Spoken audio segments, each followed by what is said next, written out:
Atos é um livro muito perigoso. Por que um livro da Bíblia pode ser perigoso? Bom, existem dois motivos para a gente achar que o livro de Atos pode ser perigoso.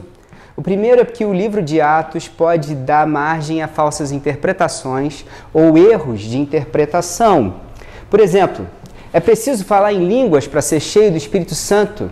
É verdade que se alguém que não fala em línguas é uma pessoa que jamais foi batizada no Espírito Santo? Existe ou não existe um segundo batismo, que é um batismo do Espírito Santo que acontece depois do batismo das águas ou depois da conversão?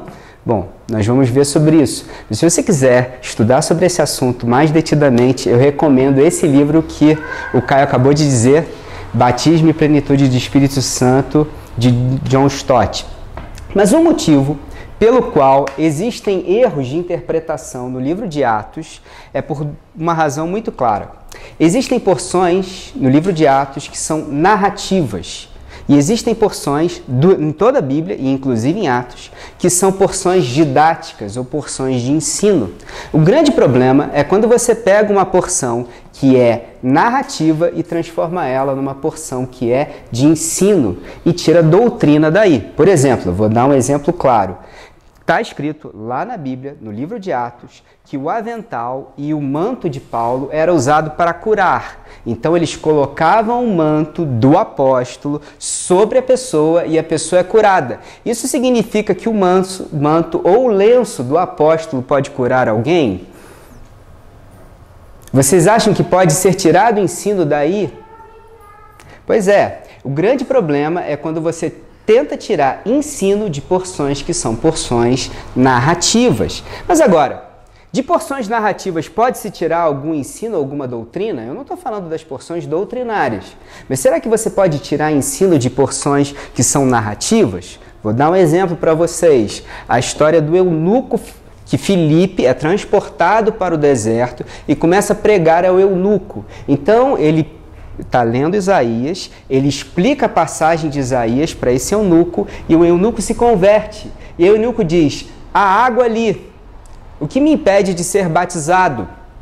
Então, o eunuco é batizado. Será que eu posso tirar daí o ensino que o momento que a pessoa se converte, entende que Jesus é o Senhor e Salvador da sua vida, que Ele ressuscitou e é o Senhor, você pode então ser batizado? Pode. A água ali, o que te impede de ser batizado? Se alguém sabe que Jesus é o Senhor da sua vida e é convertido e quiser se batizar, sem ser semana que vem, mas na outra, a minha igreja está aqui e você vai poder ser batizado. Amém? Bom, mas existe uma outra razão pelo qual Atos pode ser um livro perigoso. Aliás, perigosíssimo. Por que o livro de Atos pode ser perigoso? O livro de Atos pode ser perigoso porque se você começa a ler ele, você começa a se aprofundar no ensino de Atos, você vai se pegar fazendo coisas que você jamais pensaria que você faria. E você vai gostar de fazer essas coisas. Por exemplo, quando você menos esperar, você vai estar testemunhando de Cristo Jesus aos seus colegas da universidade, aos seus colegas do seu trabalho, às pessoas com quem você convive e não vai se sentir envergonhado por causa disso. Quando você começar a se aprofundar sobre o livro de Atos e começar a se encher do Espírito Santo de Deus, vai ter momentos na sua vida em que você vai parar à tarde porque alguém vai virar para você e dizer, eu estou com um problema. E você vai cancelar todos os seus compromissos, todas as suas atividades para ficar do lado daquela pessoa, ajudando-a, confortando-a e explicando para ela que o Evangelho de Cristo de Jesus faz diferença na sua vida e pode fazer diferença na vida dessa pessoa. Quando você começar a ler o livro de Atos e se debruçar sobre o livro de Atos, pode acontecer de você largar tudo, todos os planos que você tem, todos os sonhos que você tem para o seu futuro, talvez até o seu curso universitário, para dedicar 1 ano, 2 anos, ou talvez a vida inteira, para ir para um mundo, para um lugar que você nunca viu na vida, numa terra distante, para pregar o Evangelho lá na África, ou lá na Índia, ou levar água para as pessoas que estão sedentas no sertão do Brasil. Quando você se debruçar e estudar sobre o livro de Atos, você vai se ver fazendo coisas que você jamais esperaria. Mas o dinheiro é bom, eles me pagam bem, mas eu não concordo com a atividade comercial que eles desempenham naquele lugar. E por causa disso, eu não quero compactuar com eles. Você vai se ver fazendo e agindo porque você leu e se debruçou sobre o livro de Atos. E agora não é mais a sua vontade, mas você é dirigido pelo Espírito Santo de Deus. Em outras palavras, esteja preparado para Deus direcioná-lo para algo que você não gosta e ensiná-lo a gostar. Leia o livro de Atos e coisas perigosas podem começar a acontecer na sua vida. Deixa eu perguntar para vocês. Vocês querem fazer alguma coisa da vida de vocês que dê satisfação para vocês, que tenha significado de vida, que dê a vocês um sentimento de realização e de propósito? Pois leia o livro de Atos, que isso pode acontecer na vida de vocês. Vocês querem viver sendo direcionados pelo Espírito Santo de Deus, mesmo que isso signifique que vocês não vão ganhar mais dinheiro, ao contrário, vão perder dinheiro. Mesmo que isso signifique que vocês não vão ser mais, as pessoas não vão gostar mais de vocês, mas menos de vocês até. E vocês vão andar contra a maré. E todo mundo vai dizer, você não deveria estar fazendo isso.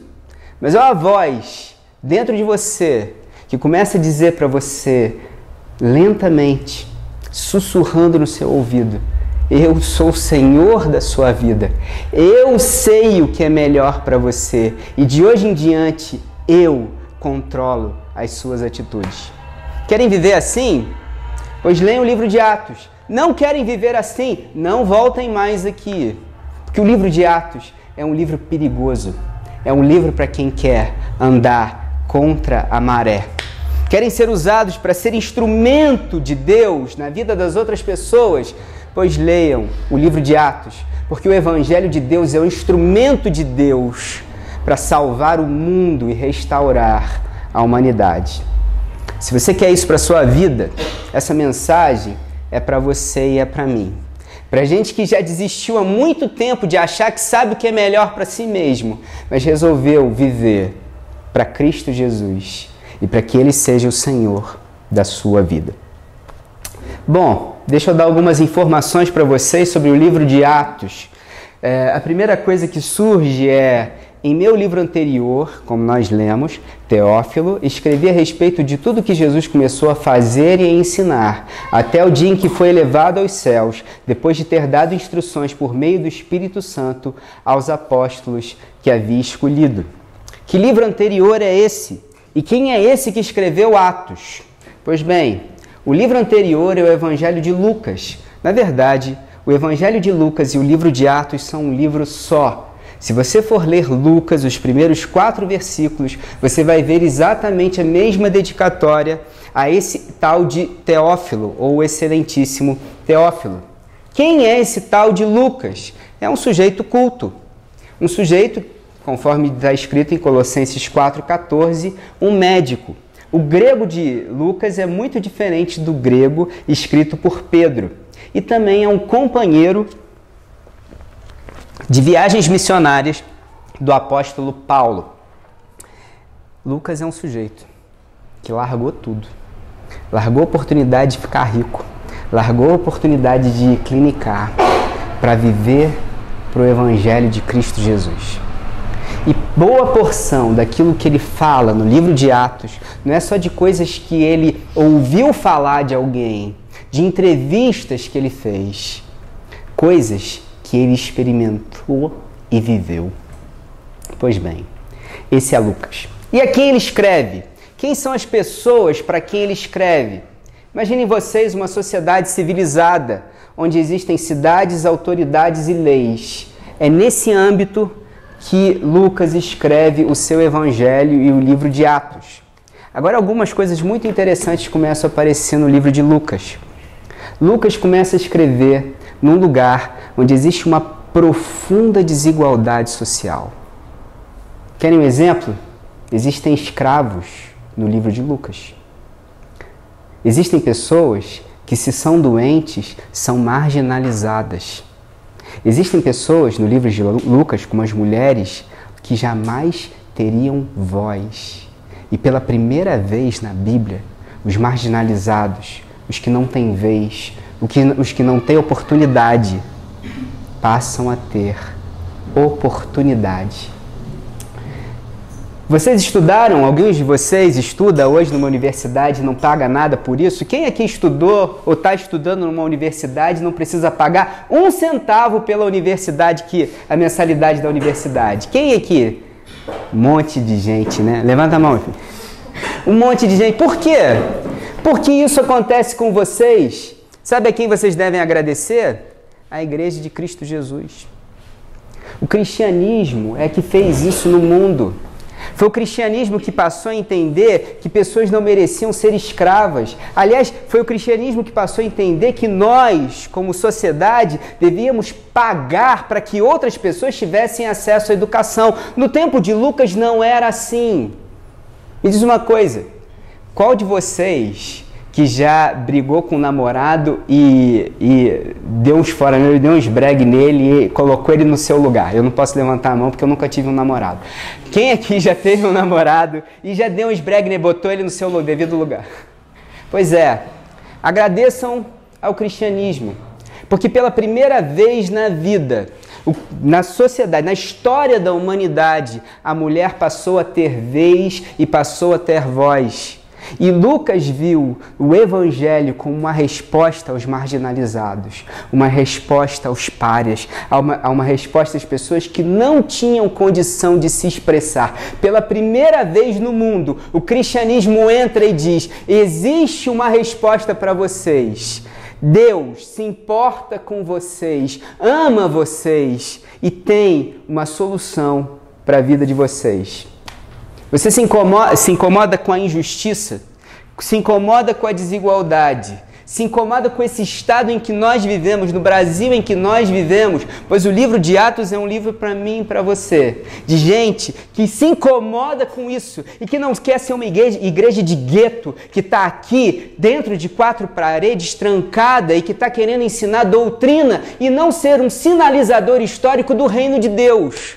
Atos é um livro para quem quer sinalizar o reino de Deus e ir ao encontro das desigualdades que existem no mundo. Pois bem, existem 4 maneiras de se ler o livro de Atos. Um é o ponto de vista histórico, o outro é o missiológico, o outro é o pneumatológico e o outro é sobre o reino de Deus. E essa mensagem de hoje nós vamos abordar superficialmente sobre esses 4 pontos. Tudo bem? Bom, o primeiro dele é o histórico ou biográfico. É engraçado que existem 4 relatos sobre a vida de Jesus, não é isso? Mas existe um único relato sobre os apóstolos. E existe uma coisa interessante, né? O que ele está dizendo para a gente? Ele conta, Lucas, sobre o seu relato de Jesus desde o seu nascimento até que ele morre e depois ele ressuscita. E ele fala de alguma coisa que é esquisita de se dizer. Ele não duvida de que Jesus Cristo ressuscitou dos mortos e está vivo.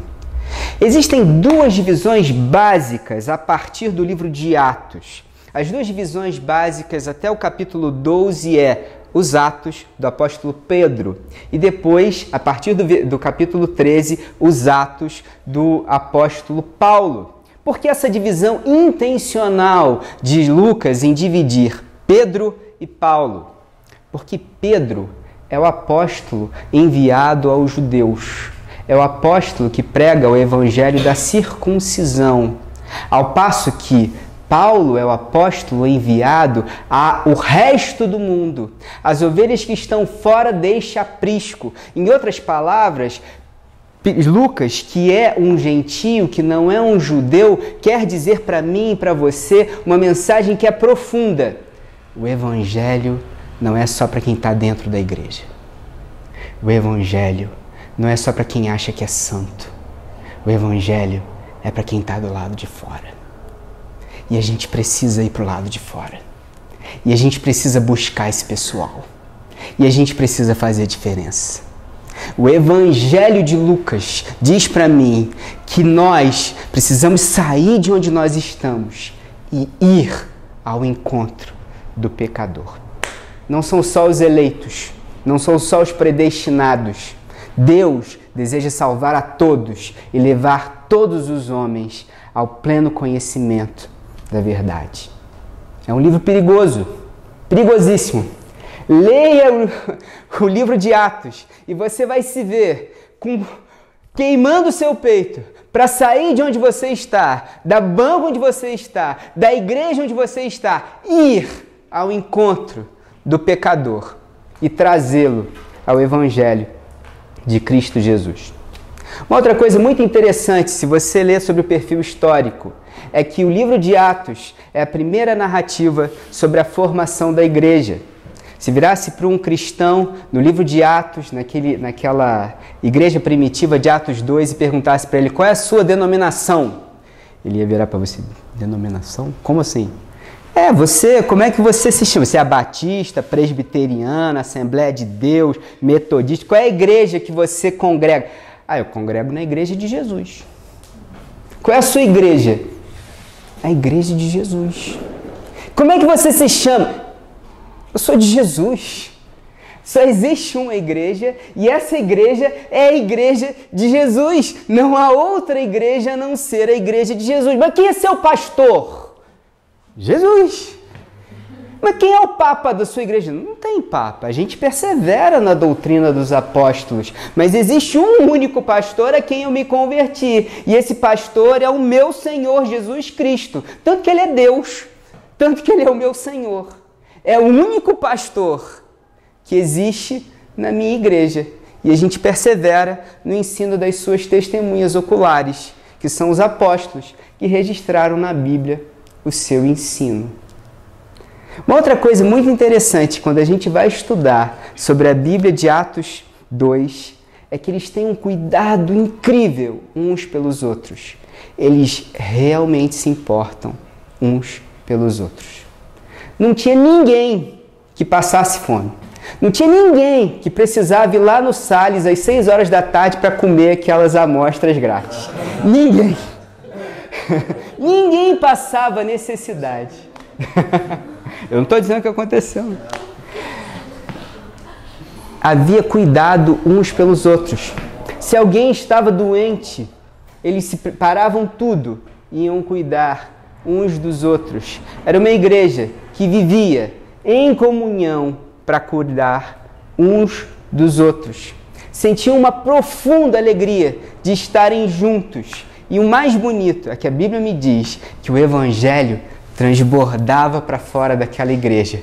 Porque todo mundo que estava de fora e via aquelas pessoas vivendo em comunhão, em harmonia, amando-se de verdade, com sinceridade, diziam: eu quero isso para mim. Eu quero participar desse negócio. Eu quero estar num lugar assim. Pois bem, o livro de Atos é um livro perigoso. Porque quando a gente lê Atos e começa a se debruçar sobre esse livro de Atos e começa a ler sobre essa igreja, você começa a dizer: eu quero uma igreja dessa para mim. Eu quero estar numa igreja assim. E se eu não tenho uma igreja assim, eu vou fazer uma assim. E a gente não para e não sossega enquanto não puder participar de uma igreja desse jeito. O livro de Atos é um livro muito perigoso porque faz você acreditar que vale a pena lutar pela igreja dentro da igreja e que vale a pena participar de uma igreja assim. Você tem vontade de participar de uma igreja dessa? Amém. Somos dois. Uma outra coisa que a gente pode ter é o foco na missão.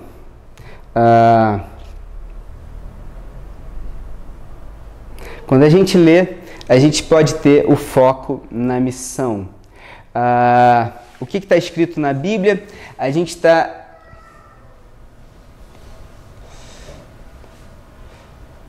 Por Por que acontece isso? Tá aqui. O texto bíblico que diz isso é: receberão poder quando o Espírito Santo descer sobre vocês e serão minhas testemunhas em Jerusalém, em toda a Judéia e Samaria e até os confins da terra. Eu queria mostrar para vocês aquele círculo no centro, mais ou menos no centro do círculo está Jerusalém. Vocês estão vendo? Pois é. E o que é Samaria? Samaria é essa região que faz parte do antigo Israel. Então Jerusalém está ali embaixo e ali é Samaria. E depois vem todo mundo. Isso aqui é o movimento em que Paulo, saindo de Jerusalém, foi chegar até Roma por causa do Evangelho de Cristo Jesus. Se você lê Atos como um único livro, um livro todo e um livro completo, o que você vê? Onde começa esse livro? Esse livro começa no céu, com Jesus no céu. Dali, Jesus vai para Galiléia. Galiléia é o nordeste da Palestina. Galiléia é o lugar onde as pessoas que não têm voz. É o lugar onde as pessoas são pobres, onde as pessoas não são educadas. Ali é a Galiléia. Ali Deus resolveu encarnar e ficar e começar o seu ministério. Deus sai de onde está e vai para Galiléia e começa seu movimento para ir para Jerusalém. E quando ele entra em Jerusalém, o povo resolve dizer: tá aí o nosso rei, vamos fazê-lo rei. Só que tem um detalhe: Jesus não fala, mas some. Acontece. Jesus, vocês lembram da história? Ele entra no lombo de um burrinho, vocês lembram dessa história? E o povo quer entronizá-lo. E Jesus faz o quê? Ele some. Por quê? Afinal de contas, Jesus não quer ser o Senhor e Deus das nossas vidas? Não é exatamente isso?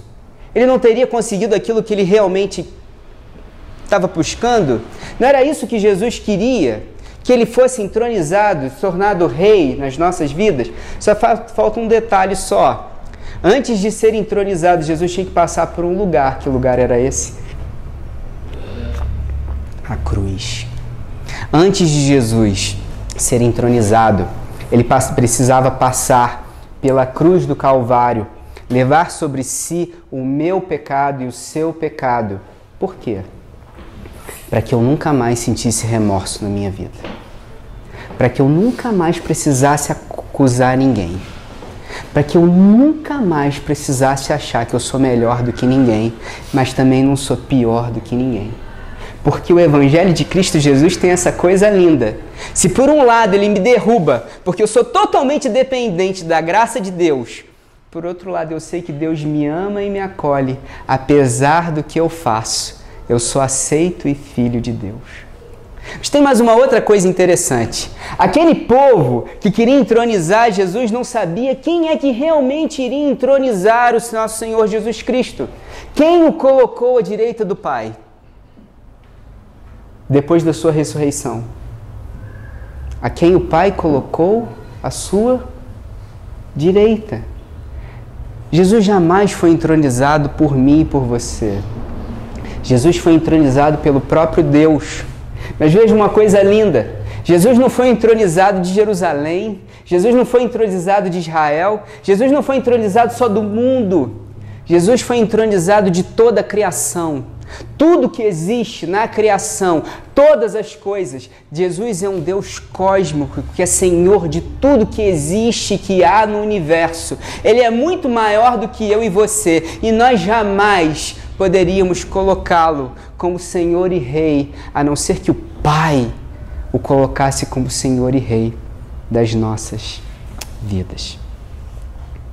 Pois bem, tem mais uma outra coisa que eu queria que vocês pensassem que é muito importante. Eu estava falando para vocês, Jerusalém, Samaria e depois o mundo. Quantos de vocês vieram até aqui e vão embora? Quantos de vocês saíram de uma outra cidade? Isso aqui é um entreposto. Estão indo embora. Uma igreja que faz diferença é uma igreja que pega gente, congrega, dá instrumentos e diz: agora é a hora de ir. Ir e ganhar o mundo. Uma igreja de verdade, para aquelas pessoas que estão aqui e ainda vão ficar aqui, é uma igreja que pega a gente, congrega num lugar e diz: agora vão ao encontro da cidade. Uma igreja que faz diferença é uma igreja que não fica no seu gueto, no seu núcleo. É uma igreja que vai ao encontro do ser humano, que sai das suas fronteiras. Pois bem, a criança mais linda do mundo está atravessando. Pausa. Não é a mais linda, é a segunda. Tem duas crianças que são lindas. Uma outra coisa muito interessante sobre o livro de Atos é que, se o livro de Lucas era sobre os atos de Jesus, o livro de Atos também é um livro sobre os atos de Jesus. É os atos de Jesus através da sua igreja. Não são os atos dos apóstolos, não são os atos das pessoas, são os atos de Jesus através da sua igreja. Se você não entende isso, deixa eu explicar. O que está acontecendo com o eunuco Filipe? Ele é transportado para o deserto. E aí existe um eunuco. O que o eunuco está fazendo ali exatamente naquele momento? O que vocês lembram? Alguém sabe? Ele está lendo o profeta Isaías. Ou seja, aquele homem já estava sendo preparado pelo Espírito Santo de Deus para ouvir a mensagem de Cristo Jesus. E aí Filipe chega e diz: o que você está fazendo aí? Estou lendo aqui, mas não sei. O que o profeta está falando? Está falando de quem? Dele. Está falando de Jesus. Quem é Jesus? Você conheceu esse cara? Passei 3 anos com ele. Eu vi ele morrer na cruz. Eu vi reacender. Eu vi aos céus. Esse Jesus, eu fui o testemunho ocular do que ele fez. É sobre esse cara aí que eu vim falar para você. Missão de Deus. Deus já estava em missão, preparando o terreno. E Filipe, porque foi cheio do Espírito Santo e movido pelo Espírito, foi colocado na missão de Deus. Pedro, a mesma coisa. Sobe na laje para orar a Deus. E aí o Espírito Santo já está preparando Pedro para ele entender que ele pode comer com gentio, que ele não vai se contaminar com aquelas bestas apocalípticas. E aí quando ele desce, já tem o cara, ó, te mandando lá para você ir na casa do centurião Cornélio. E quando ele chega lá, encontra uma plateia de gente receptiva ao Evangelho de Cristo Jesus. A missão é de quem? É de Pedro? Não. A missão é de Deus. Deus colocou Pedro na sua missão. Acontece com o apóstolo Paulo. O apóstolo Paulo quer passar e quer ir até a Micínia, se não me engano, e é detido em Troade. E diz a Bíblia que o Espírito Santo de Deus não deixou ele continuar. Enquanto ele está em Troade, ele tem um sonho, e o sonho diz para ele assim: vem até a Macedônia e ajuda-nos. Gente lá esperando para que Paulo vá e pregue o Evangelho de Cristo Jesus. A missão é de Paulo? Não. A missão é de Deus. E Paulo é colocado na missão de Deus. Atos é um livro perigoso, é um livro perigosíssimo, porque você começa a ler Atos, você se debruça sobre o livro de Atos, e quando você menos esperar, você vai estar parando todos os seus projetos e todos os seus planos, e vai começar a colocar seu joelho no chão e dizer: qual é a sua missão para mim? Estou aqui, passa a bola para mim. Qual é a sua missão em que o Senhor quer me inserir? Será que você quer pedir a Deus para que Ele te coloque numa missão? Para que Ele te envie? Para que Ele faça a vontade dEle em você? Leia o livro de Atos. Porque o livro de Atos vai fazer você se encher de vontade de pregar o Evangelho de Cristo Jesus e procurar qual é a missão que Deus quer para você. Existe ainda um foco pneumatológico que tem a ver com o foco do Espírito Santo. Receberão poder quando o Espírito Santo de Deus descer sobre vocês. Eu não sei se vocês sabem e pode causar um certo espanto para vocês, mas o Espírito Santo de Deus não estava entre as pessoas no Velho Testamento. Quando Deus se fazia presente, era no Santo dos Santos. não é? Existia o santo, que só os sacerdotes podiam entrar, e existia um outro lugar. Deus cobria como uma névoa aquele lugar, o Santíssimo, o Santo dos Santos, onde estava a Arca da Aliança, que era o trono de Deus. E ali naquele momento, o sumo sacerdote podia estar na presença de Deus. Só o sumo sacerdote, mais ninguém. Ninguém tinha acesso ao Espírito Santo de Deus. Quando Deus queria se revelar a alguém, precisava pegar o profeta, brigar com o profeta, porque todos os profetas que queriam que Deus... Eu tenho uma coisa para você ir lá falar, não quero não, chamar todos os profetas do Velho Testamento não queriam ser profetas, sabia disso? Brigaram com Deus para não serem profetas. Ok, mas quando Deus queria se revelar a alguém, ele tinha que pegar um e dizer, você vai dizer isso e isso e isso para essas pessoas. E não existia a Bíblia também, não. Mas uma coisa bonita, que a Bíblia me diz que no Novo Testamento começa a acontecer que Deus derrama o seu Espírito Santo. Mas ele não derrama só sobre os cristãos, ele derrama sobre toda a carne. Então, nesse momento, o Espírito Santo está derramado nesse local.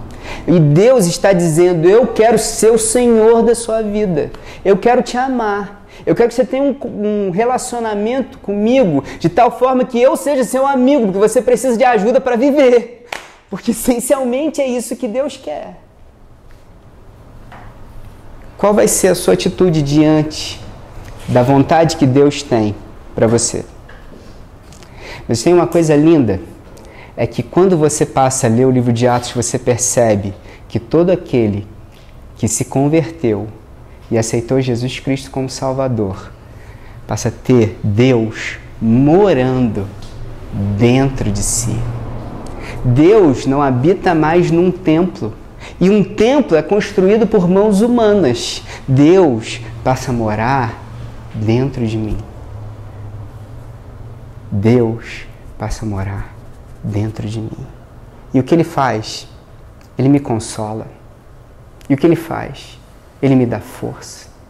E o que Ele faz? Ele me ensina. E o que Ele me faz? Ele me dá alegria.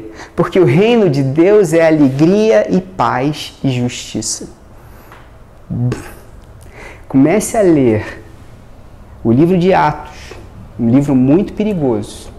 E você, ao invés de deixar o Espírito Santo de Deus triste pelas coisas que você anda fazendo, você vai começar a desfrutar da alegria inenarrável de ser deixado guiar-se pelo Espírito Santo de Deus para que Ele instrua e dirija a sua vida. O livro de Atos é um livro muito perigoso. E por último, o último ponto que eu gostaria de compartilhar com vocês. Fiquei com susto agora, pensei que tivesse apagado. É que você pode ler o livro de Atos com foco no reino de Deus. Vocês perceberam o que os discípulos falaram para Jesus? Falaram assim, Senhor, é neste tempo que vais restaurar o reino de Deus? Vocês entenderam o que eles estão perguntando?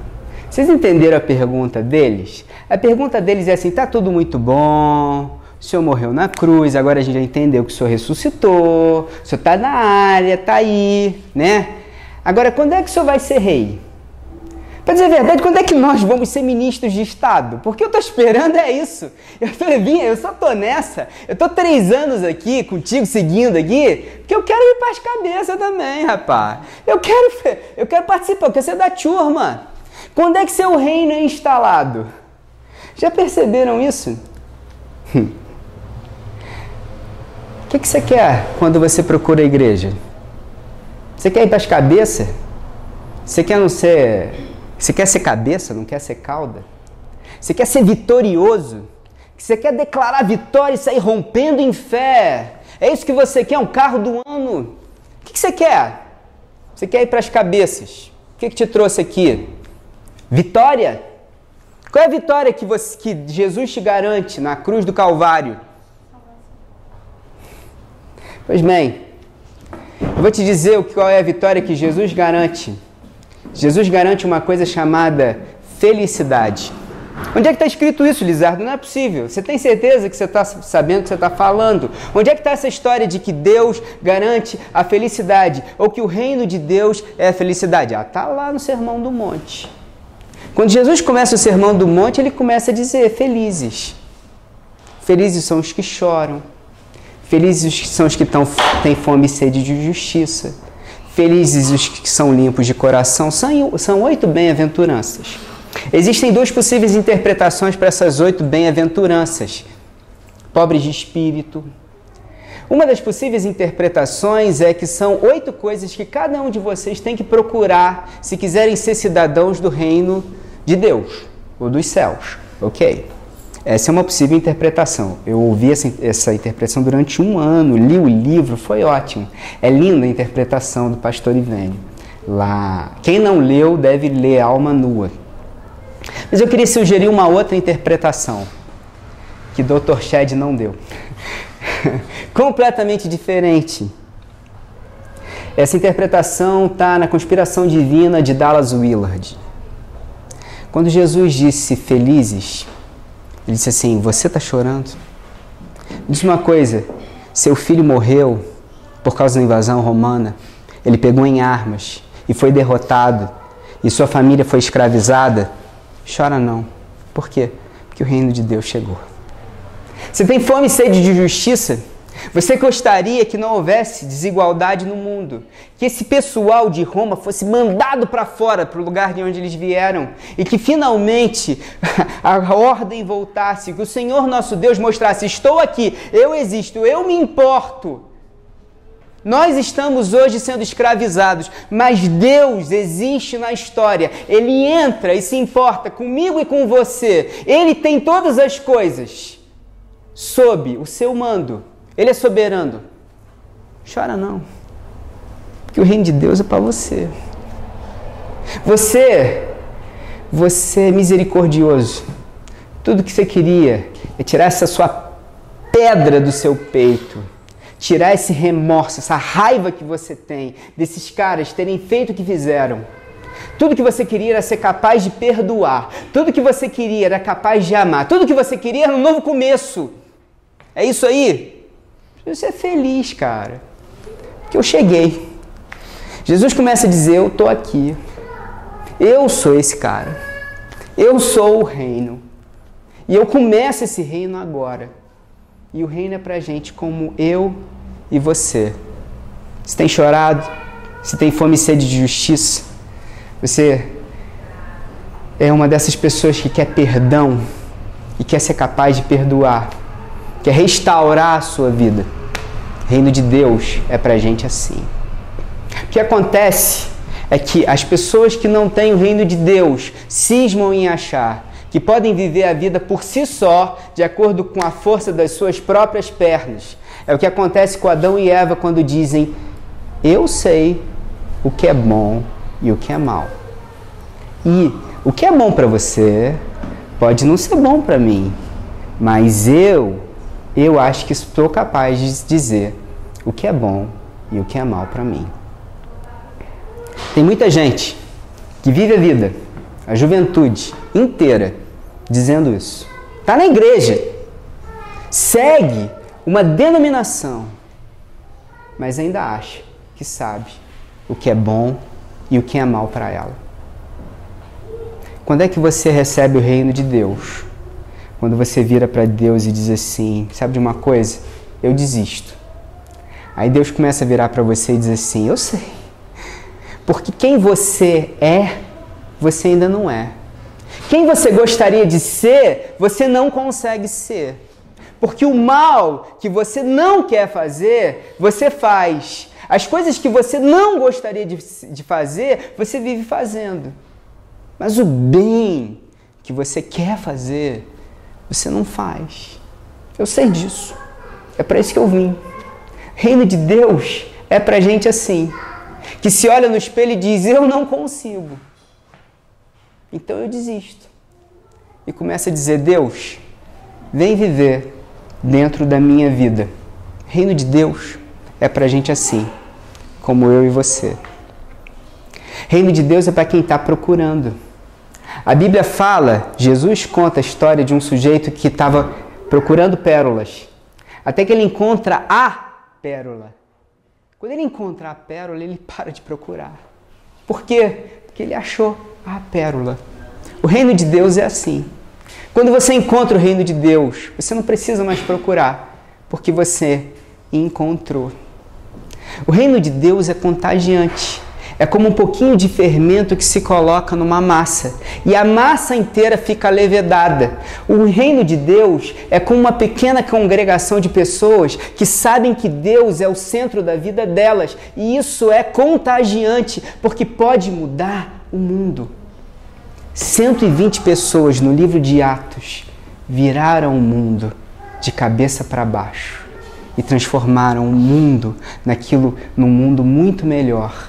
Transformaram a vida de pessoas. O Evangelho é suficiente para mudar o mundo inteiro. E o Evangelho tem mais uma coisa linda. É como um grão de mostarda que é plantado no coração do homem, que se torna uma árvore frondosa, que as aves do céu vêm se aninhar nos seus galhos. O reino de Deus não é para você ser vitorioso para você, cara. O reino de Deus é para você ser vitorioso para os outros. O reino de Deus é uma coisa tão linda que os frutos que você produz são para os outros. O reino de Deus é que quando você se deixa viver pelo reino de Deus, o reino de Deus passa a fazer com que você seja um marido completamente diferente, uma esposa completamente diferente, um filho completamente diferente, um amigo completamente diferente. O reino de Deus não é para mim só. O reino de Deus é para cada um de nós. Ele não muda só a nossa relação com Deus, ele muda a nossa relação com o próximo. É por isso que Jesus diz, e é semelhante a este, amar a Deus sobre todas as coisas, e o outro é semelhante a este, amar ao próximo como a si mesmo. Pois bem, quando é que esse reino se instalou? Quando esse reino se instalou? Os discípulos perguntam e dizem, quando é que o Senhor vai se instalar esse reino? Esse reino se instala exatamente no momento em que Jesus ascende aos céus e é entronizado. E esse reino começa agora. Agora. Esse reino não vai começar. Esse reino, em cada uma das pessoas que foi selada com o Espírito Santo de Deus e deixa-se ser guiado pelo Espírito Santo de Deus para fazer a vontade de Deus na sua vida. É agora, não é amanhã, não é outro dia. O livro de Atos é um livro muito perigoso, perigosíssimo, porque você corre o risco de ler o livro de Atos e receber o Espírito Santo de Deus e sujeitar-se ao reino de Deus. Quero fazer um apelo para você. Você quer construir uma igreja, como a igreja de Atos?